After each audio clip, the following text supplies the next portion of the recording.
Okay, no one is leaving. This is great. I told you we wouldn't overrun. I only have 2 slides to go, not much to say anyway. So the motivation behind this is really to see, how topology, as I was saying, the abstract definition of topology, can be used in other branches of mathematics, or in other words, how topology connects to the other branches of mathematics. Okay, there's something more I will say in it. I'll say something after. So here's a definition. So first of all, a definition of the so-called sigma algebra. Okay, so similar to a topology. Okay, like in the case of a definition of a topology, you have a non-empty set, and then a sigma algebra on X, just like you have a topology on X, is a collection of subsets M of the power set. Okay, so in the topology is also a collection, is a sub-collection of the power set, right? But with the difference, with this also they happen to have 3 conditions. Okay, the first one is the empty set has to be in M. Okay, I will comment on this in a minute. Okay, the second condition is that if A is in M, then its complement must also be in M. Okay, the third condition is if you have a finite M, then their union has to lie in M also. Okay, and so the pair X and M is called the measurable space. We will see this more when we do the crash course on measure theory. It means that you can assign things like volumes, for instance, if we are talking about Rn, for instance. Okay, so this is the abstraction of that. Okay, or I mean the building block for that. Okay, so the elements of the collection in M are called measurable sets. Okay, in topology, the elements of the topology are called open sets. In here, the elements of the collection are called measurable sets. So these are sets that you can assign a measure to them. Okay, you can assign. Just think, abstractly. For example, a subset of Rn. For example, you can assign a volume. For instance, this is just abstraction for that. Okay. Now the question is X measurable? In other words, is X part of the sigma algebra? Let me check.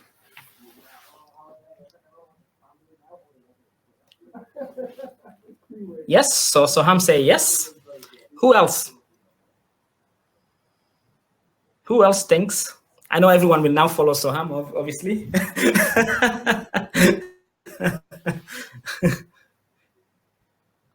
So maybe I'll ask that who cannot see that X is indeed measurable? Okay. I will give you a clue if you are struggling to see why X is measurable. It's this condition and this condition. What is so this one, the first one says the empty set is there, okay? And this one says whatever is in there, the complement of it has to be there. So therefore, the complement of the empty set has to be there. What's the complement of the empty set? Set theory 101.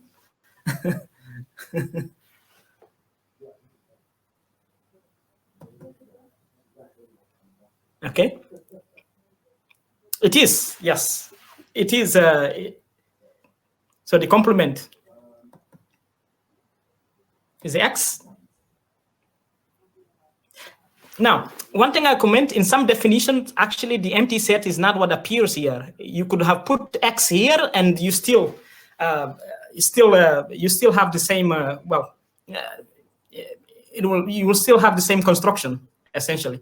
So in that case, I wouldn't ask if X is measurable if we put the X is a complement. Instead, I would ask you if the empty set is measurable, which the answer would be yes, because if X is here, the complement of X is empty, right? So, okay. And in some, I've seen some people, especially in physics, some textbooks where they assume both X and from the axioms that the empty set and X are all in, and you don't need to do that. You can just assume one of them. It will then, through the axiom, because of the complement, it will follow that the other has to be there. Okay. So Another challenge is, I hope you will see this. The question is, if you take M to be the power set itself, pretty much like we did with, for example, discrete topology, if that makes M into a sigma algebra on X. What about this one?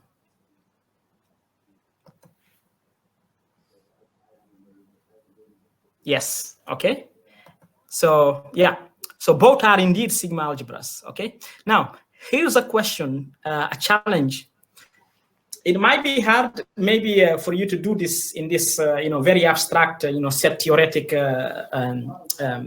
oriented topological constructions that we've been doing, but I will ask you again once we get to the metric topology, especially when we define the standard topology on R, for instance. Okay, so for the time being, let's see if we can do something as an extra challenge. Now, consider any topological space, maybe some of the examples that we have seen. The question is, if you can construct a sigma algebra out of the topology. Okay, so construct any topology, actually not any topology. I will ask you to not use the discrete topology, so you to not make the topology to be equals to the power set and equals to this. Okay, so you can use any other topology as long as it's not the power set, the discrete topology, and the other one, the trivial, in this case, something like this, the discrete topology. Okay, so that's a challenge. So that's it. That's the only challenge I have for now. We will come back to this in the standard topology in the next few sessions. And I'll leave you with this, some of the reasons why measurable spaces are very important, because they are the building blocks of measure theory, right? For example, Kolmogorov, I think in the thing in last year in the foundation module, we did hack measure theory in the first session. I didn't mention sigma algebras back then, but Andrei Kolmogorov used the language of measure theory to give an abstract definition of probability. So probability is nothing more than probability measure. This is something that we will define in the crash course about measure theory. Something else very important is this concept of Borel sets. We'll probably come across this in the thing once we define the standard topology on R. The Borel set is very important because, for example, the spectrum of a self-adjoint operator on a infinite dimensional Hilbert space lies in a Borel set. Okay. Physicists like Soham will know about how tricky it is to deal with the infinite dimensional Hilbert spaces, especially when you have operators with continuum spectrum, for instance. Another thing is the precise definition of integration, like the Lebesgue integration, is only made possible through through this. So that's another kind of a bit of a motivation for you to maybe in the next once we have the crash course on functional analysis and measure theory, you will join, because that's the only way you can learn how to deal with infinite dimensional Hilbert spaces. For instance, for those of you, I know some of you coming from engineering are interested in quantum computation. For example, discrete. What's this thing? Continuous variable quantum computation is made. It is the Hilbert space that's being considered is infinite dimensional Hilbert spaces. Okay, so it has very, very important applications. Okay. Okay, so that's it really. I have nothing else. Were there any questions that I missed, Soham? I think there's one question by George. What is an intrinsic property with when you talked about homeomorphism, you may mention that. So I think that was the only question left. Yeah, I think as we go along, especially because so far we haven't really defined some topological properties that we will come across.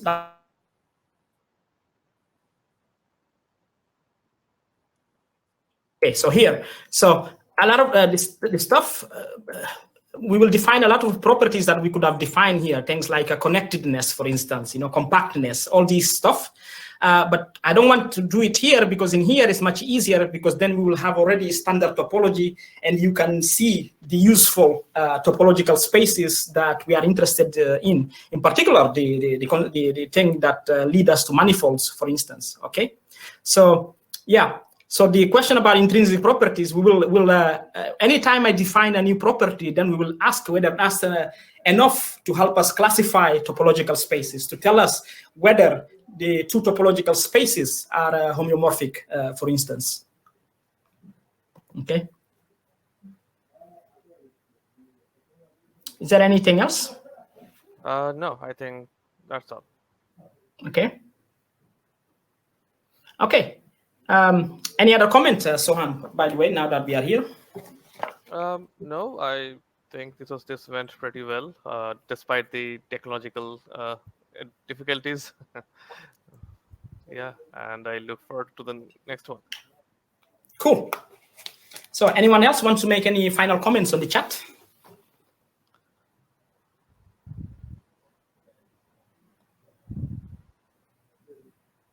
Okay, in that case, we end it here. I'll follow up. You can watch the replay again. Obviously, I will cut them into different segments, especially with the technical glitch. So it's much more easier for you to watch the replay. Okay.